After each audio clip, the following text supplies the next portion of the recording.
بسم اللہ الرحمن الرحیم۔ السلام علیکم رحمۃ اللہ وبرکاتہ۔ رمضان میں تہجد کی نماز۔ دوستو، رمضان المبارک تمام مسلمانوں کے لیے رحمت، مغفرت اور جہنم سے نجات کا ذریعہ ہے، اور اس مہینے میں محبت سے پڑھی گئی ایک تہجد کی نماز آپ کی ساری زندگی کو بدل دیتی ہے۔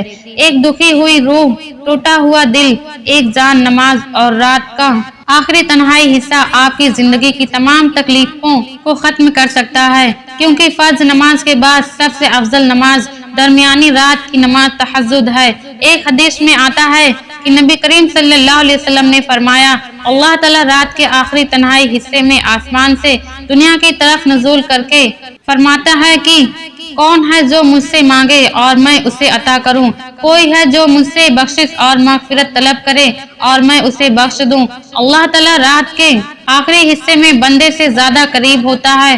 اگر ہو سکے تو تم ان بندوں میں سے ہو جاؤ جو اس مبارک وقت میں اللہ کو یاد کرتے ہیں۔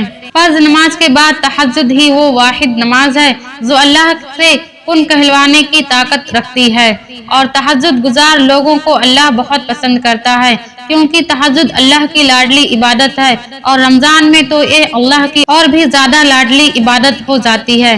ناظرین، تہجد وہ واحد نماز ہے جس کے لیے اذان کی آواز مسجد سے نہیں بلکہ انسان کے دل سے آتی ہے۔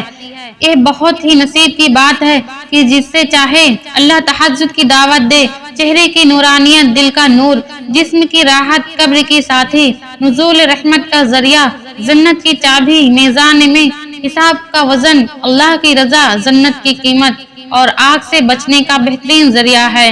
اگر انسان اللہ سے ملاقات اور اس کے قریب ہونے کی لذت اور خوشی کو جان لے تو اسے اللہ سے دوری پر غم ہوگا، اور تہجد کی دعائیں جب نصیب کے روبرو آ کھڑی ہوتی ہے تو کچھ بھی ناممکن نہیں رہتا، کیونکہ یہ وہی واحد نماز ہے جو اللہ سے کن کہلواتی ہے۔ تم اس کے لیے اپنی نیند کو قربان کر دو اور وہ تمہاری جھولی نہ بھرے، ایسا تو ممکن ہی نہیں۔ جو چیزیں تمہیں ملنے سے مشکل لگے اسے تم تہجد کی دعاؤں میں مانگو، بے شک اللہ تعالیٰ تہجد کی دعاؤں کو بہت جلد قبول کرتا ہے۔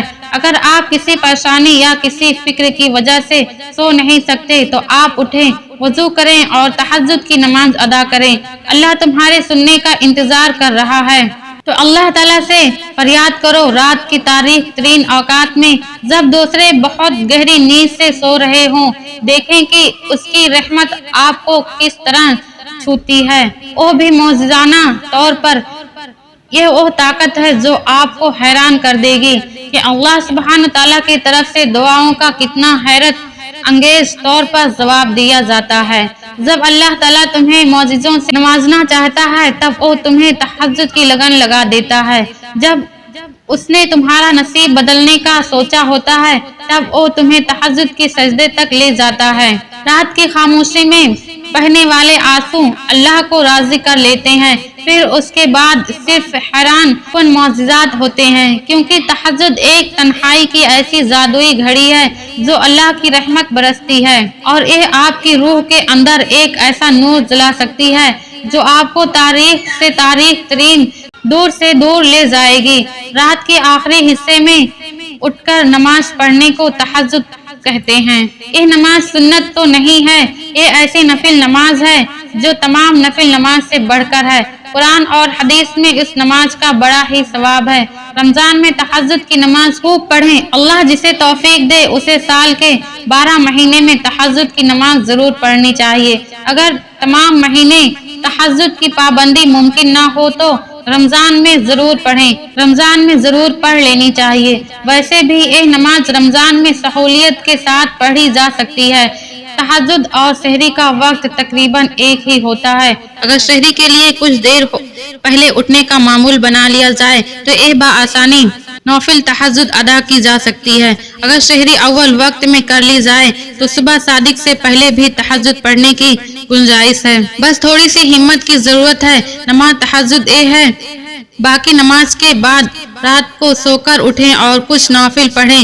سونے سے پہلے جو بھی نوافل پڑھے جاتے ہیں وہ تہجد میں شمار نہیں ہوں گے۔ سورہ بنی اسرائیل میں اللہ تعالیٰ نے سرکار دو عالم صلی اللہ علیہ وسلم سے خطاب کرتے ہوئے فرمایا، اور رات کے آخری حصے میں بھی نماز تہجد پڑھا کریں جو آپ کے لیے جائز چیز ہے۔